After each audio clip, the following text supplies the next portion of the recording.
Welcome to Emotional Savvy, the Relationship Help Show. I'm Dr. Rhoberta Shaler. If you're ready to increase your confidence in conversations and conflict, deepen your self-awareness, expand your connectedness, and enrich your relationship with yourself and other humans you care about, and even those you wish you didn't, you're in the right place. Enjoy today's episode.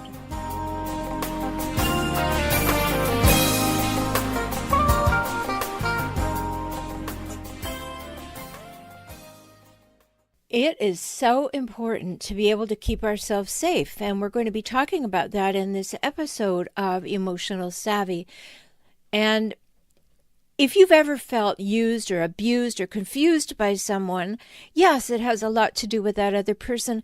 But today I just want to bring it home. I want to talk to you about what it has to do with you, because it may be that you're suffering from what I call boundary-itis. Yeah, boundary-itis. You're inflamed because people walk all over you. And when you're with a hijackal, that's what they want to do. They want to get your agreement to walk all over you at any time. In fact, all the time, if possible. So you're getting more and more inflamed. You're getting more upset because you have boundary-itis. And those boundaries that you have are not keeping you safe, and that's what boundaries are for. They're fundamentally important to creating healthy relationships, and particularly important if you're in a difficult relationship. But they're very important in every relationship, with people you love, people who say they love you, with people that you even meet on the street. You may have to tell them what's okay with you and what's not. And they're even more essential to keep you safe from toxic people or thoughtless people or people who are particularly difficult and want some power. So the major symptoms of boundary-itis are that you feel violated, you feel stepped on, stepped over, maybe you feel disregarded or discounted. Another symptom is that you feel unseen. You definitely don't feel anybody's listening to you, so you feel unheard, neglected. Maybe you feel powerless in the situation or at other people's disposal, or they're taking you for granted. But the good news is that there is a clean cure for boundary-itis. And that's what I want to talk about today, how you can clarify your boundary within yourself. What's okay with me? What's not okay with me? Then learn to express that in a way the other person can hear, which is to not use the word you, only to talk about yourself. I feel best when I am treated this way. And then express those boundaries and then maintain them. And then, if you cannot get someone to respect your boundary, you repeat it and you add the action, the consequences that they're going to be for people who don't respect your boundaries. So be sure to take time to clarify your boundaries. Know what's important to you, because boundaries are not demands to help you get what you want. That's just petulance. Boundaries are based on knowing your values, your needs, and your priorities, and you need to know where there's flexibility or wiggle room. Does the boundary apply to certain people or all people? Well, you want to be safe. What would be a case in which it did not apply? So your clarity when thinking through your boundaries makes you much more confident in expressing them. That cure for boundary-itis, it has a side effect, though. And those side effects range from immediately receiving more and mutual respect to upsetting and alienating people who don't want you to have any boundaries. You've met them, right? So people who are upset by your maintaining your boundaries may not have your best interest at heart. Let them be upset. If those folks are important to you, talk it through with them. Give them the best chance to understand your boundaries, and that gives you an opportunity to let them express theirs as well. And then if your boundaries don't sit well with them, let them move away from you, or you move away from them. You don't want to be with people who trespass your boundaries. You need to maintain them. Flexible boundaries are not boundaries at all. So think of a flexible boundary on a ski hill. Well, you may or may not be in danger if you go past this point or this fence. What would that mean? Well, maybe the snow is too soft here, but maybe not. Maybe this cliff is too high to jump off, but maybe not. Maybe there are dangerous rocks below, or maybe you'll miss them. Well, that's crazy, right? So, if you think about that, you realize why you need to have strong, clear, well expressed boundaries. And I know it's not simple. It sounds simple, but it's not that easy. For many people, the very thought of expressing a boundary sends them fear to their core. They think, well, maybe someone won't like me. Maybe they won't approve of me. Maybe they'll go away. It was true. They might. And someone may not. But that's far better than not liking, approving of, or loving yourself. So people with boundaryitis often get great mileage from the doormat syndrome. They have no boundaries, but then they get upset when they think someone is walking all over them. How does that work? They tell big stories like, you'll never guess what that person did to me, or ain't it awful, or he did me wrong. Big victim stories. And they get stuck in the story and the reactions they get to telling the story. So they look for sympathy and empathy and a shoulder to cry on, and they get great mileage out of the story, and they still feel very used. But without clarified, expressed, and maintained boundaries, they're just lying down holding a big sign that says, hey, walk all over me, please do. They're welcoming people to turn them into a heavy traffic area. So a boundary tells people where you end and they begin. It's a statement you make that lets others know what is okay with you, what is not, and if necessary, what the consequences are for crossing the boundary. Now, I've told this story before, but it applies here. I'll tell you a story about my mother. She said to me, go downstairs and get the bucket. Remember, my mother was a very difficult person, a hijackal. And I said to her, I was 40 at the time. I said, pardon? So a little more assertively, she said, go downstairs and get the bucket. And I again said, pardon me? So louder, my mother said, you heard, go downstairs and get the bucket. And I said, Mom, no one in my life gives me orders. I don't respond to orders. There was this big silence. And finally she said, go downstairs and get the bucket, please. So I got the bucket. But the good news is that my mother never gave me another order. So that was a great result. We're 100% responsible for teaching people how to treat us. Remember that. And the only way you can do that is by clarifying your boundaries, by doing your own inner work. Express your boundaries when necessary, and in some cases before they're even necessary to those people in your life, and then maintain your boundaries consistently by moving away from those people who demonstrate their unwillingness to respect them. You are the only person who can do those three things. So if you don't do them, you have to take responsibility for allowing or maybe even inviting people to walk over you. So work on your boundaries today. Keep yourself safe. And if you're unsure how to go about that, let's talk. I'll help you clarify your boundaries. It's very important to your well-being and the health of your relationship. And I really, really want you to be safe. And I know you want to be safe too. So let's get those boundaries in place, expressed, and maintained. Talk soon.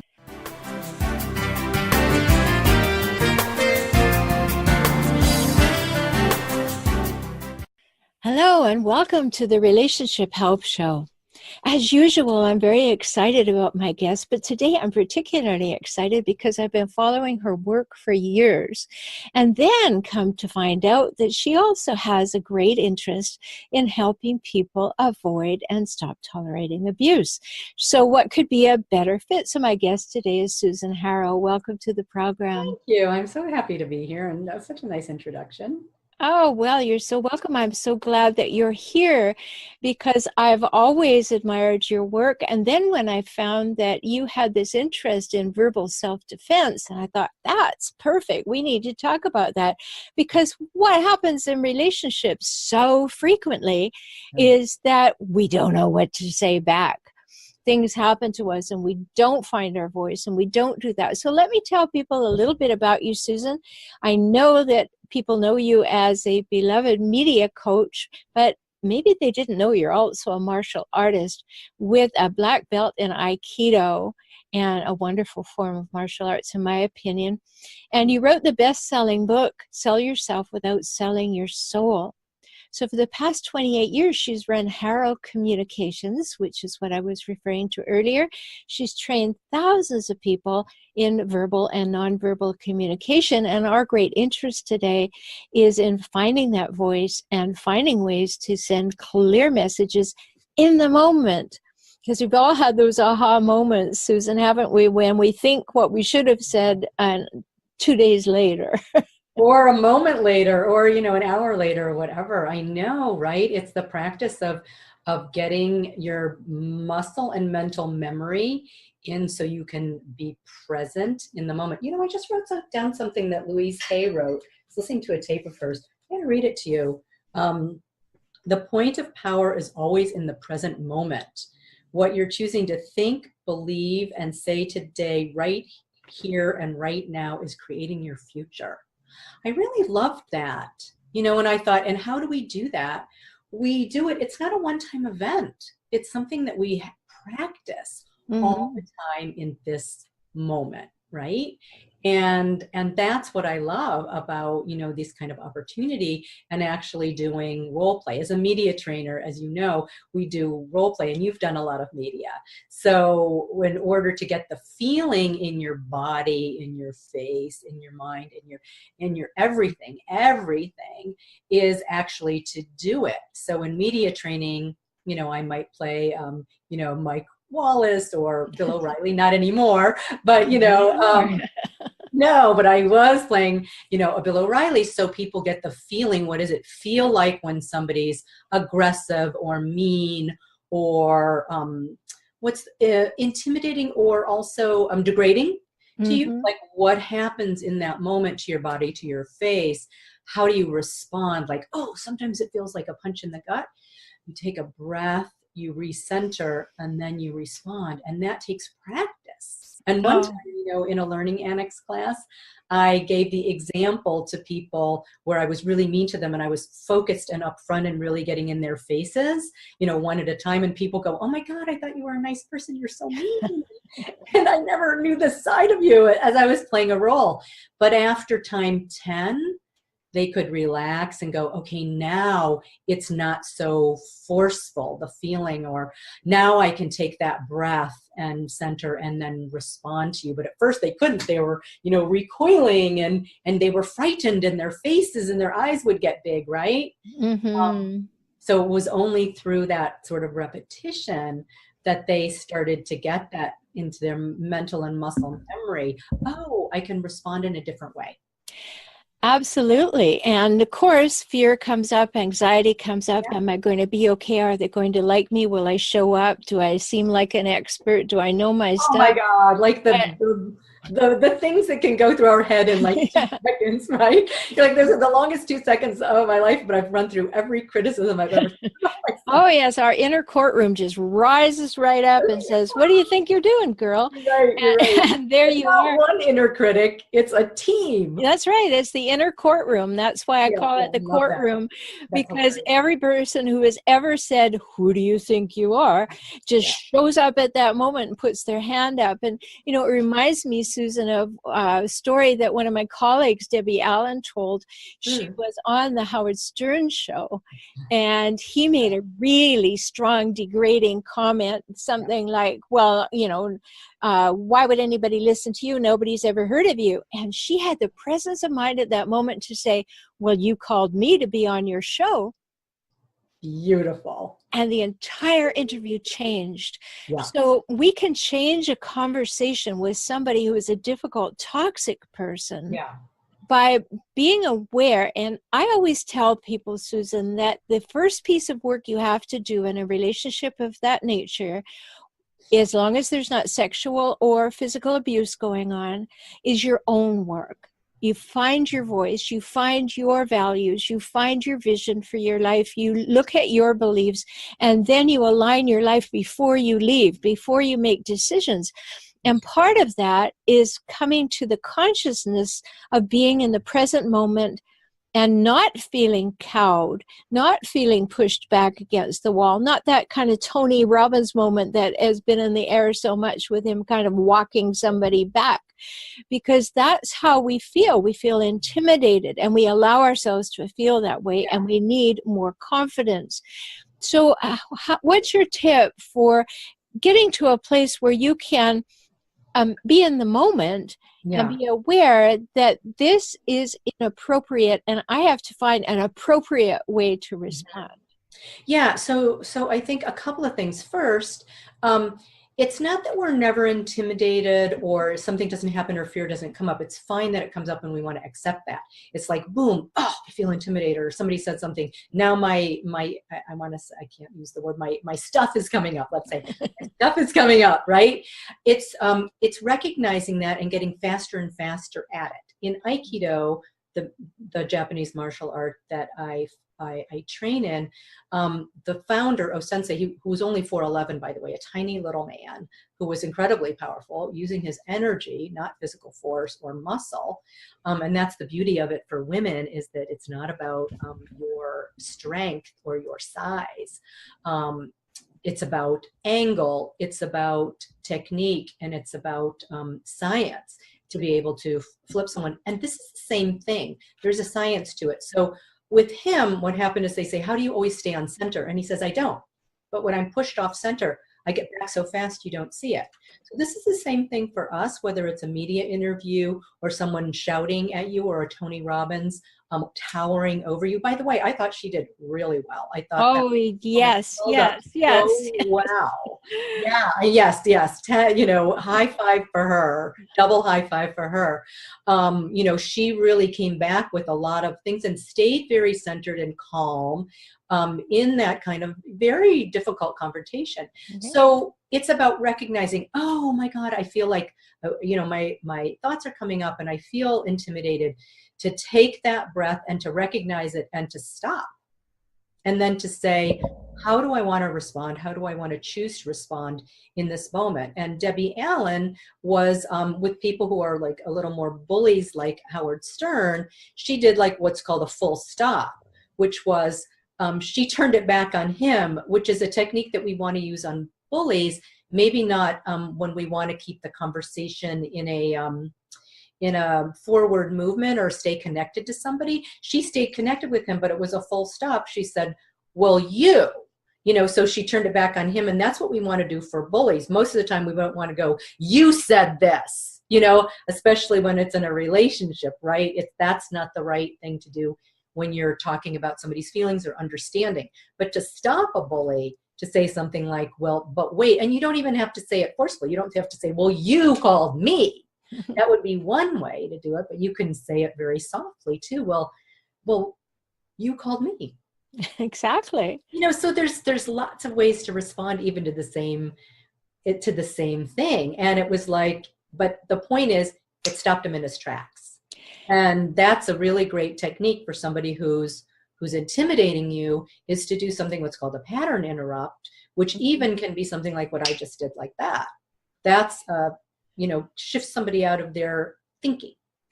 Yes, and he couldn't see her, of course, but if he could see her, she's a very tiny blonde woman. Yeah. And yet, you can't see that in a photograph of her either, that she's small. But I don't think she said it in any forceful, rude way. She just did it what you said, yes, but you found me, so that must be possible. Yeah. So who are you to do it? I said, well, you found me. Yeah, exactly. And you can do it super sweetly. Well, you found me. Yeah, Exactly. So all those kinds of different ways to respond. And, I've written 16 books, Susan, and I've written books for couples, and I write about my favorite topic, which is the term that I trademarked for difficult, toxic people, which is hijackals. And what hijackals want to do the definition of a hijackal is a person who wants to hijack the relationship for their own purposes and then scavenge it for power, status, and control. Mm-hmm. So when you meet that kind of energy that is always wanting to dominate, always wanting to win, always wanting to one up, then the Aikido image is great. I remember taking a workshop with George Leonard Oh, long it's time hard. ago. Yeah, Yeah. And you're just talking about working with the energy that is, like, you don't the energy coming at you, you could transfigure that energy and transform that energy, and you don't need to use yours at all. that's right. But when we can be present, that's the biggest thing, which is why I say we need to do our own work first. Because if you're in a cowering position, if you're always afraid, you're hypervigilant, maybe you had a domineering, difficult, or toxic parent that taught you to be hypervigilant. Maybe they were substance abusers, or they had a huge anger problem or something that Right. caused you as a small child to go, am I safe? Yeah. And so you bring that to your adult life, and then you get into a situation where you're being barraged and you tend to withdraw and collapse and conflate, where we have to learn to come forward and just be fully present here now. Yeah. We don't have to push forward, but we have to be here. That's And a good point. yeah, so being here is the first thing to learn to do. So how would you suggest that someone sets boundaries that allows them to prevent things coming at them that they don't want? I think I want to flip the thinking, because it's not about ever controlling anyone else. It's only about controlling your own feelings and your own energy. So when we think of that, it's not about how to prevent someone else to do something to us. It's how can we expand the possibilities and expand ourselves to have, to avert these kinds of things. And that's a practice. Like when you were just talking about, we'll stay with the Aikido analogy. In Aikido, we never try to block someone's energy. We can take the person off balance by a blow to their face, but we don't actually connect. We make the blow, takes them off balance, makes them light enough for them to throw. But in Aikido, when somebody's energy is coming toward you, we redirect the energy. We're not stopping it. We're letting it go in the direction that we want, but we're slightly redirecting it. So when someone is coming at you and you feel like you're shrinking or feeling like you're shrunken in, the first thing is to notice, oh, that's how I respond. That's my initial response. The first part is awareness of setting any boundary. Oh, this is what happens when someone attacks me, or someone comes at me too strongly, or someone insults me, whatever that is. Oh, I shrink. Okay, so we notice that, and then we say, okay, I've just shrunk. Can I let that go? And can I now expand my energy? In Aikido, we talk about extending ki. So it's as simple as when you're shaking someone's hand, you meet in the middle. You're extending your energy through your hand, through your body to them as a greeting, as a hello. Right. And we talk about inviting ki in, which is inviting the other person to connect with us. And that's what we're always doing. And we're connecting on equal ground. I think that's the key. I mean, in Aikido, we're always trying to take the other person's center. So we're trying to get them off balance.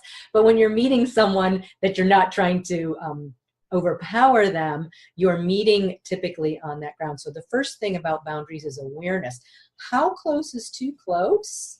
How loud is too loud? And to start notice what that is for you. Like your boundary may be a little closer or further away than mine. So you have the ability to step back, step to the side, move away, put your hand up, whatever that is for you, and then be aware of what's happening with your energy in your body. Like when you can contract, okay, can you put your shoulders back? Can you drop your shoulders? Can you take a breath? Can you lift your head up to stand up straighter? All of that is part of the self-awareness and setting the boundary. So if you are walking around while you're extended out, like here is my boundary, no one can come in any closer, you have that mental awareness and you start to feel that in your body too. And you can play with it. Like I play with sometimes walking along the street and in the neighborhood, I've seen how far can I extend my key. So there, I saw somebody like way down the street and I thought, let me see if I can, wow, send my energy like a block away. And then that person would turn around. I'm like, okay, so that worked. So you can practice that and play with it and notice, because I think we've all had the experience of like being on a bus and looking at somebody and having them turn around. Yeah, I think We're that's that energy through our eyes, which we all know how to do. We all know how to do it through our eyes. Who hasn't given their child the evil eye or another person the evil eye, right? So if you can even extend like, okay, the evil eye, and then you can give the nice eye or the sweet eye, right? That same way. So we know how to do it with our eyes. So let's just extend that through the rest. And what I can tell you is even standing in line at a grocery store, oftentimes I do a prayer, I just extend that, like, especially if I see somebody having a hard time, I extend, oh, may, just sending like good feeling to them. Can their day be easier? Can they feel happiness? And people always turn around. So that's yes, I think that that's true. And it's certainly true in my life. And I want everybody to know I'm speaking with Susan Harrow. If you'd like to learn more about what she does all day, you can go to prsecrets.com and then you can get deeper into her interests and things. And I'm so happy that you're sharing these Aikido principles with us, because it's interesting. So I want to continue the conversation in just a minute.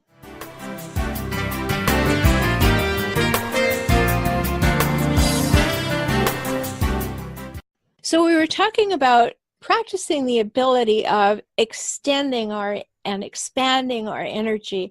And I want to relate something to you, because I do a lot of work, energy work, and I did this experiment, Susan, and I think it will also add to what you were saying, which is I decided, because I was spending so much time in airports as a professional speaker at the time, I decided that I would get rid of my suitcases and I would do this experiment. I would walk to my gate and I would consider myself a blast furnace of love, and I would just see what happened, that I was just doing this. I love And that. the result of it was that babies came to talk to me, people asked me questions, there were lots of smiles. It was just palpable what you can do. So when we're working with these difficult people and they want to come into our energy space, it's a great idea to be able to hold your own, to be able to keep your center, to be able to stay in a place. And it's not only physical boundaries that we need to know how to handle. We need to be able to deal with the emotional and verbal boundaries that people say outrageous things to us in order to have some kind of power over us. And that's important. So we need to be able to set up situations so we are not getting into argumentative spaces without trying something that will prevent us from doing that. So what are your thoughts on that? Well, I love what you said about being like a love furnace. Is that what you described it? Blast furnace of love. Blast furnace of love. The same goes for difficult people, because they really need it most, and it's the hardest thing to do. In meta-kindness, the meta-kindness meditations that Pema Chodron teaches and all of that, if you can't extend it to a person, you try it with the things or the people that you love. Sometimes it's easier with an animal, because it's unconditional love. So you practice sending love to your animal, which you do anyway, or a baby, right? So we practice on the easy people. And then we move toward the people who are more neutral, or people that we love. And then we move to the neutral, and then we move to the difficult. And you can practice this without being in the presence of a person, because even that is going to shift your vibration, or whatever it is that you want to call it, the way that you are in the world. So you can do this practice on your own, the loving meta-kindness practice, which is, very simple, which is just compassion for animals, babies, then, just extending it that way. And I think you're asking, like, what happens when that difficult person is in front of us? How do we set that boundary? The first way that we can set that boundary is, physically, before that person ever gets any closer to us. If we know that we're noticing out in the world, this person is, has I feel a bad feeling. The first thing is to notice that and then to act on it. It's not, enough, this person has a bad feeling and then let them get close to you. No, this person, I feel something bad. It feels weird. Something's wrong. You need to create distance. So that would be the first thing. Then if somebody's already gotten in there, let's imagine it's a surprise. Then, if it's a physical person, whether they're verbally abusive or starting to grab you physically, you can immediately say, stop right there. So a little bit louder, more intensity. I mean, if I could ramp that up either with my eyes and my face too, but depending on how forceful you want to be, you can even stop.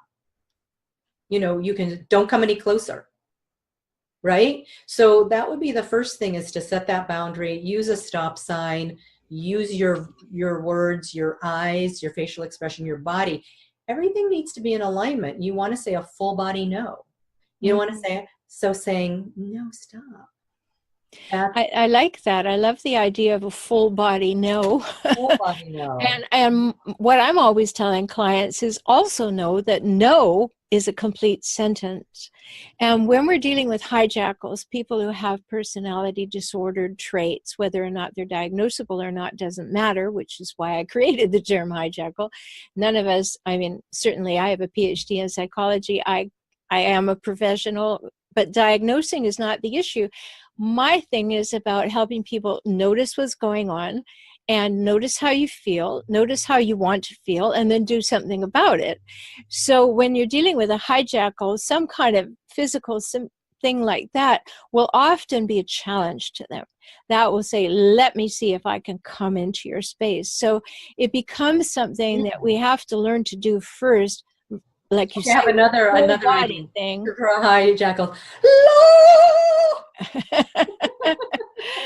The ordinary. Yes. There's lots of things to try. Funny, Mm-hmm. Somebody difficult coming in, make a joke. I mean, we sometimes forget humor, and sometimes that doesn't work. Again, you really have to judge the situation. There's not one thing to do.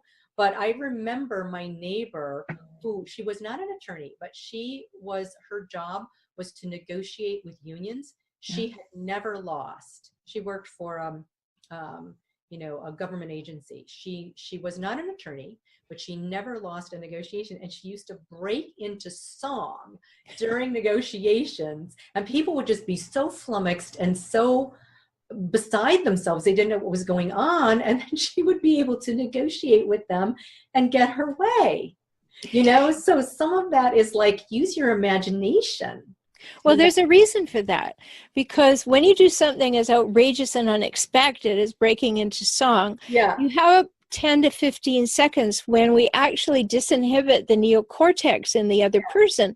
So their brain scrambles for a moment, and that gives you a moment. I teach negotiation in the School of Management at the University of Texas at Dallas. So I understand exactly what she's talking about, but it's a good thing. But if you happen to be in a relationship in your home with a difficult person, then these things become finer and finer calibrated. Yes. That, okay, sure, with somebody who you can do something unexpected, like, no, you're not going to do that. With somebody who has not got the inside track and you haven't promised to spend your life with them till death do you part. Yeah. But they don't really have a strong conscience, if any. They're lacking in empathy. So when you say no, they say, we'll see about that.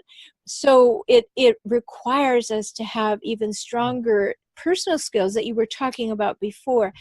That sense of place, that sense of strength, that ability to stand strong, knowing who you are and have enough skills to be able to verbalize in the moment. And, the thing that I ask people to do is something just a little bit of a shift from what you were saying and add to what you were saying, which is don't talk about them. Oh, no, never talk. The thing that will really annoy a hijackal is if you use the word you, because they have no personal responsibility or accountability. Everything will get shifted off back onto you. So it becomes very important. I mean, I'm not a hijackal, but I think it would annoy me too. Right. So it's really important for us to have these skills where we say, all right, I'm Yeah. just going to say, right now I'm feeling disrespected. Right now I need some space. Right now, in order to get that space, I'm going to step out. And then you just say that in a positive, clear way without a whole lot of force behind it, but with strength, with that position. And I know in Aikido they have a strong standing position, and that's what we have to have in our head, isn't it? Well, it's about feeling grounded and balanced, Yeah.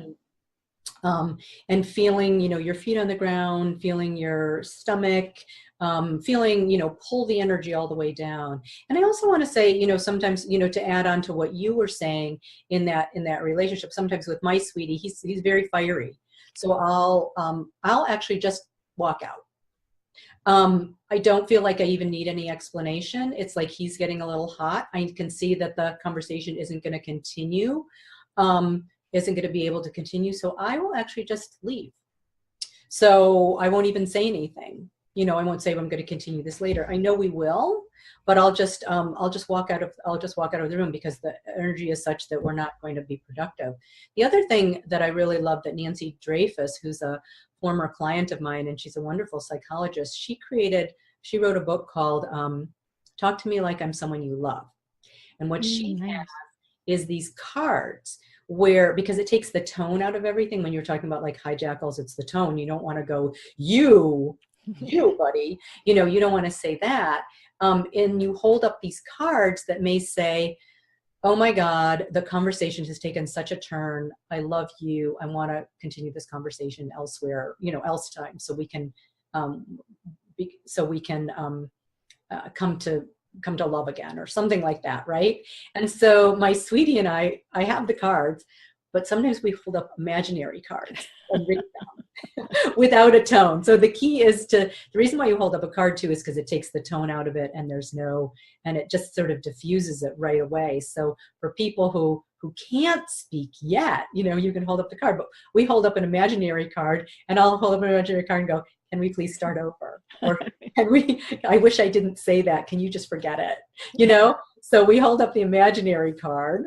And it kind of always gets us to laugh, but not always. Sometimes we're both entrenched in our own personal thing where we're still too mad. And I might just say, I'm just too mad to keep talking about this. Yeah, Right. I think that's a very important thing to know when to say.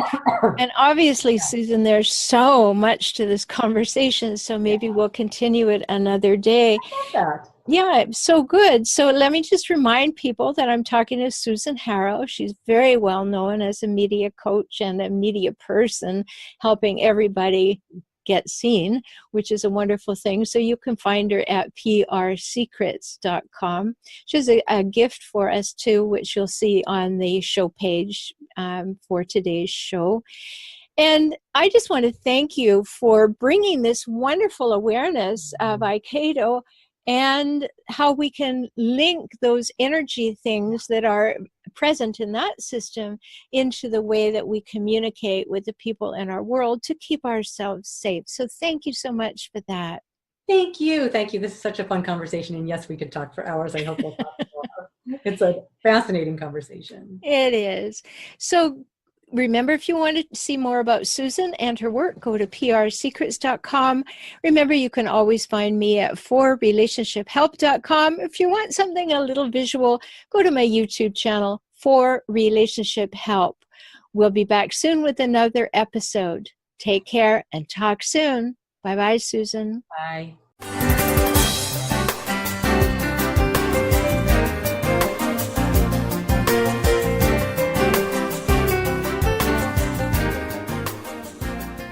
Thanks for being here for today's episode of Emotional Savvy.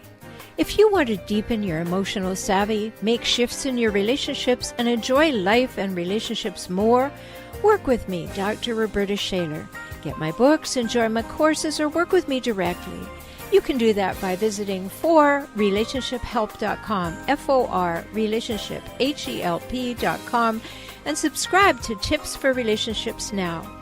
Don't miss a thing. Be empowered this week with more emotional savvy.